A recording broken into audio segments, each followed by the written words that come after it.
Dos tiendas, misma ciudad, misma calle en algunos casos. Una vende el sueño de ser europeo en México, la otra vende el sueño de ser mexicano con dinero. Las dos llevan más de 100 años haciéndolo.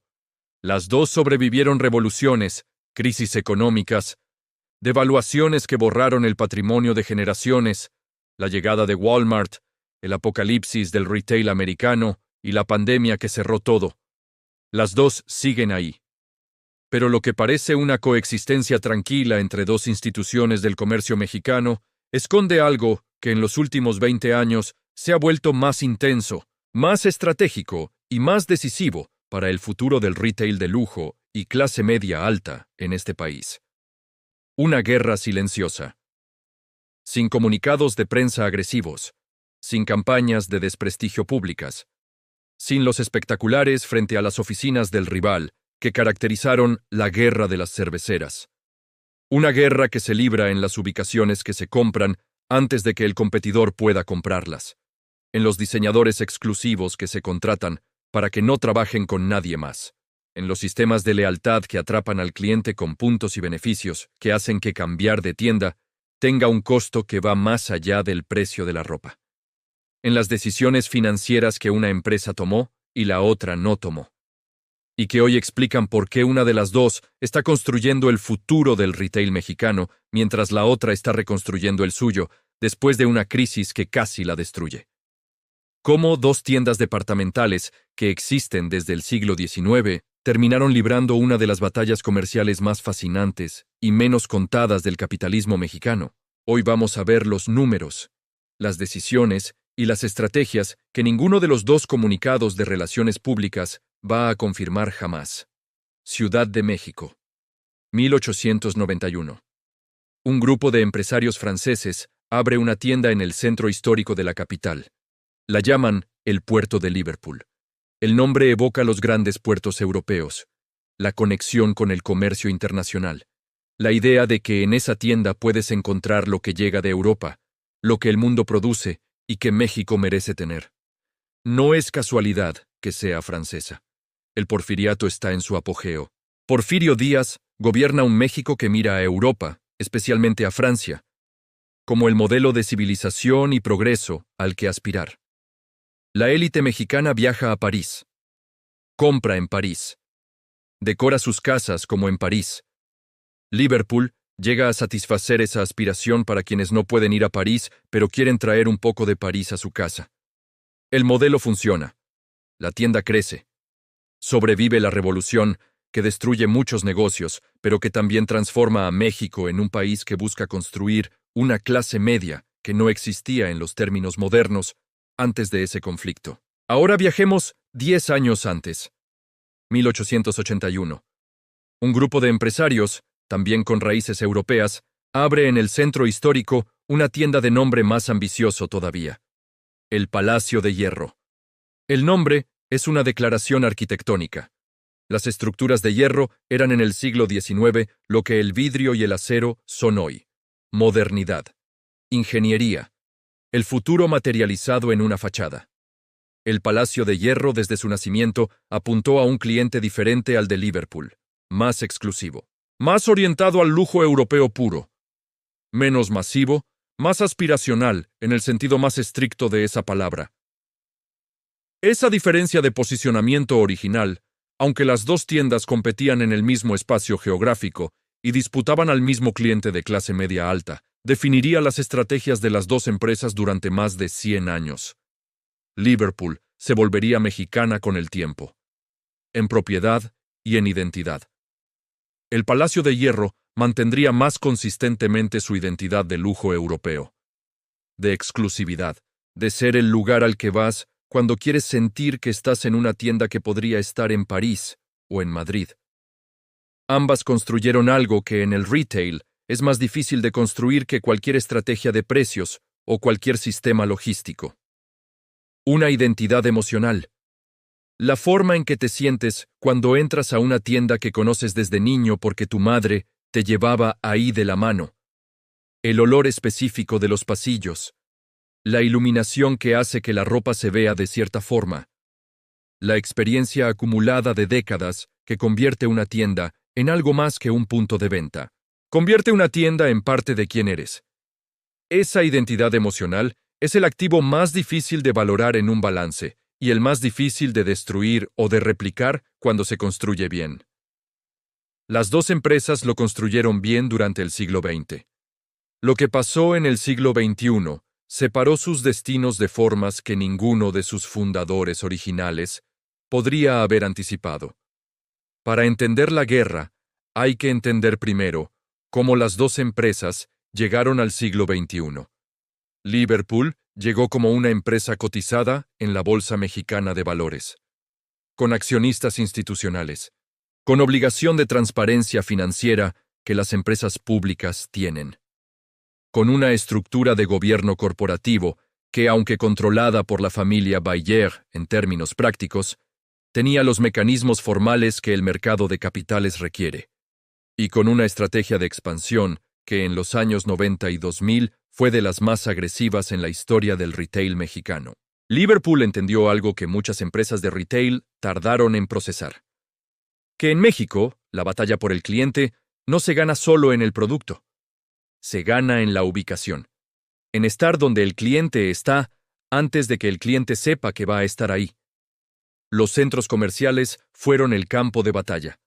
Cuando México empezó a construir el modelo de centro comercial americano a escala masiva en los años 90 y 2000, Liverpool fue de los primeros en entender que ser el ancla de un centro comercial nuevo no era solo una decisión de expansión, era una decisión estratégica de largo plazo. El ancla de un centro comercial determina qué otros locales se llenan alrededor. Determina qué perfil de cliente visita el mall. Determina si el centro comercial funciona o no. Y el ancla tiene el poder de negociar condiciones de arrendamiento que una tienda regular nunca puede negociar. Liverpool firmó contratos de ancla en centros comerciales en ciudades donde el retail de departamento todavía no existía en formato moderno. Puebla, Monterrey, Guadalajara. Ciudades secundarias donde la clase media crecía con la industrialización y donde no había opciones comparables a lo que Liverpool ofrecía. La estrategia fue sistemática, casi militar en su planificación, y los resultados se vieron en los estados financieros que cualquiera podía leer porque Liverpool era pública. 30 tiendas, luego 40, luego 50. Crecimiento de ingresos que año tras año superaba la inflación y el crecimiento del PIB. Márgenes que mejoraban con la escala porque la cadena de suministro y la tecnología logística se volvían más eficientes con cada tienda nueva. El Palacio de Hierro tomó un camino diferente, más lento, más selectivo, más enfocado en mantener la exclusividad que era el corazón de su identidad de marca. No cualquier ciudad. Las ciudades con el perfil correcto. No cualquier ubicación. Las ubicaciones que reforzaran la imagen de lujo que el palacio había construido durante más de 100 años. Había lógica en esa estrategia. Una tienda de lujo que se expande demasiado rápido a demasiados mercados corre el riesgo de diluir exactamente lo que hace que sus clientes la prefieran. El lujo depende de la escasez relativa, de la sensación de que no todo el mundo tiene acceso, de que estar ahí significa algo. Pero la estrategia de expansión selectiva tenía un costo que se haría más visible con el tiempo. Mientras Liverpool construía su red de tiendas en ciudades medianas y en centros comerciales de todos los niveles, el palacio se mantenía en los segmentos más altos de los mercados más grandes, que eran los mercados más competidos, los más expuestos a la competencia internacional, los más vulnerables cuando el lujo global llegara directamente a México. Las primeras banderas rojas del Palacio de Hierro no eran visibles para el consumidor promedio. Estaban en su estructura de propiedad y en sus decisiones financieras.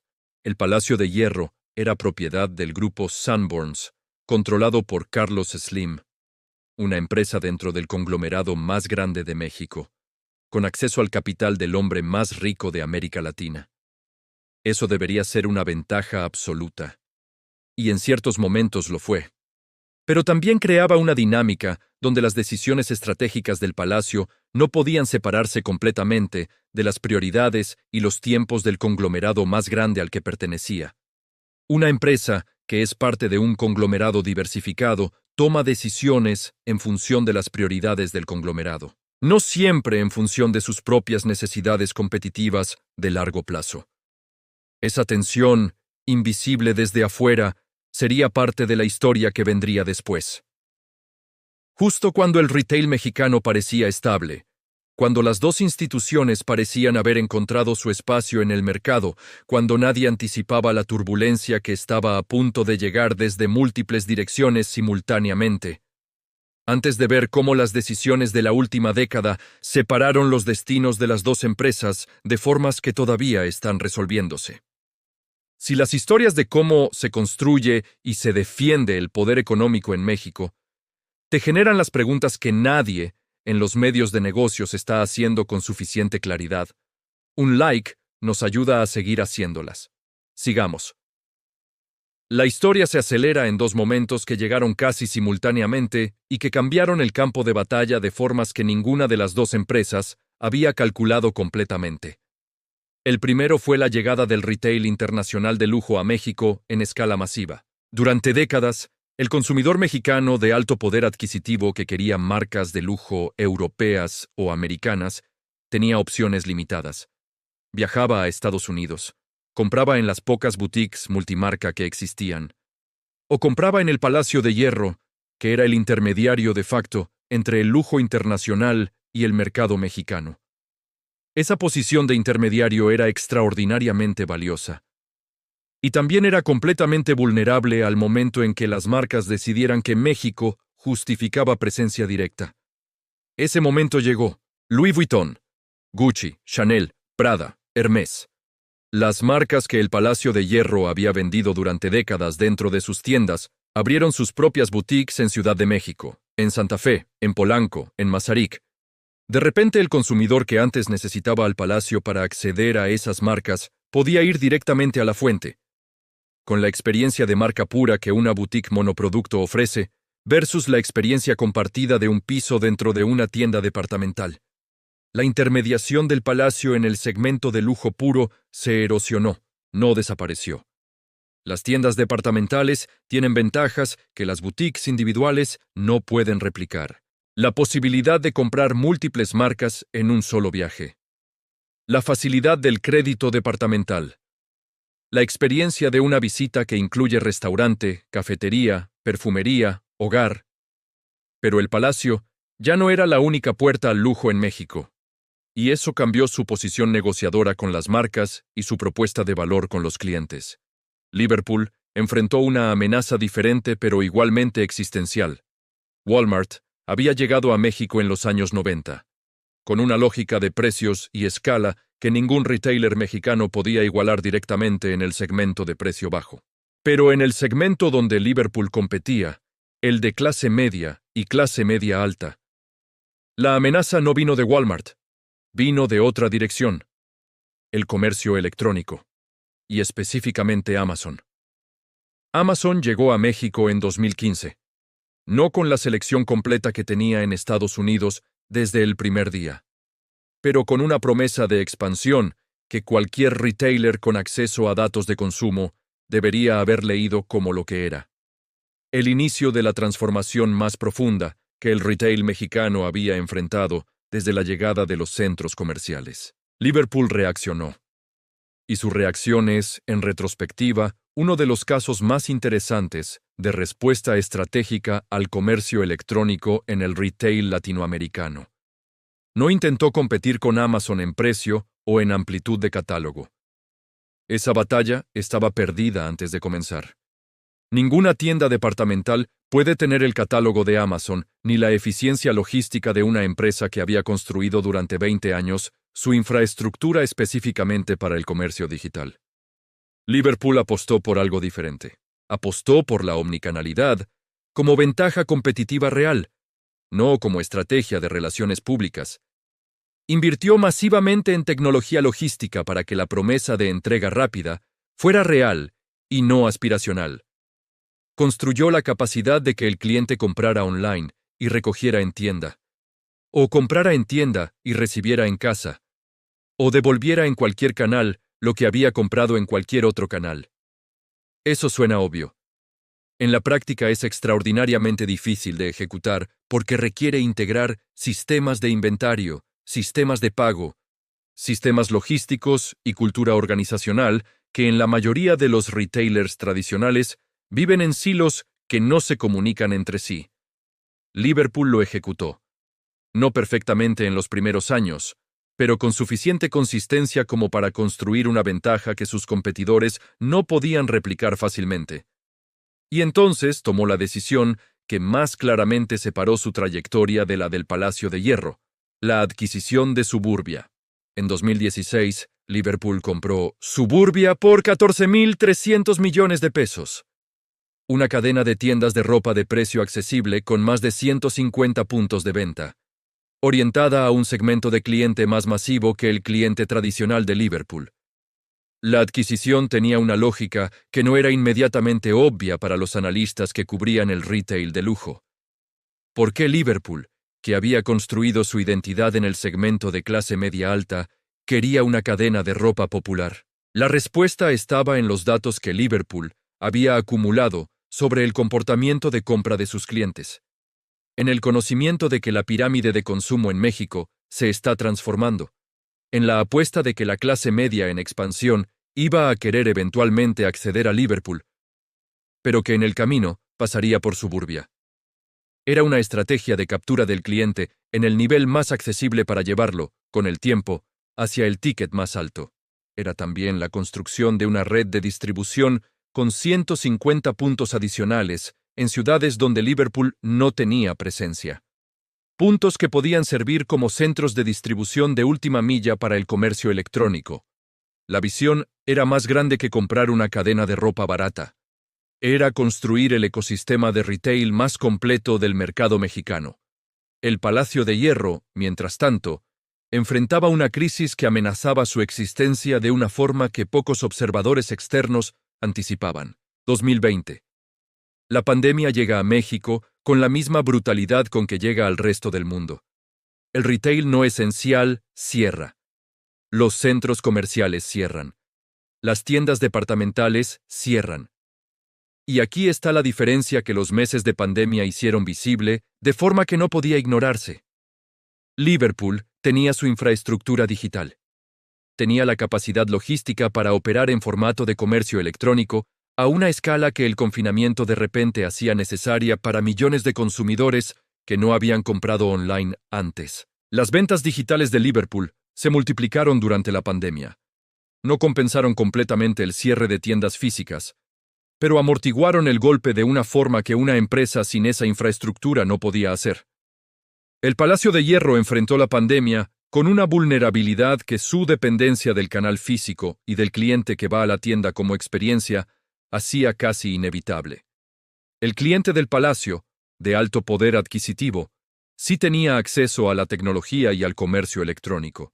Pero si el palacio no había construido la experiencia digital que su cliente esperaba, ese cliente compraba en Farfetch, en Net-a-Porter, en las boutiques directas de las marcas que ya tenían infraestructura digital de nivel internacional. El Palacio de Hierro reportó pérdidas significativas durante la pandemia. Cerró algunas ubicaciones. Redujo operaciones. La crisis no fue fatal. El respaldo del grupo de Carlos Slim aseguró que no hubiera un colapso de liquidez que en otra empresa con otra estructura de propiedad podría haber sido el final, pero la crisis reveló con una claridad que los buenos tiempos habían ocultado que el modelo de negocio del Palacio de Hierro necesitaba una transformación que iba más allá de redecoraciones periódicas y colecciones de diseñadores internacionales. La respuesta del Palacio fue una inversión acelerada en su plataforma digital, en la experiencia omnicanal que Liverpool había estado construyendo durante años, en la capacidad de que el cliente que no podía o no quería ir a la tienda pudiera acceder al palacio desde su teléfono con una experiencia que reflejara el estándar de la marca. Era el movimiento correcto, tardío, pero correcto.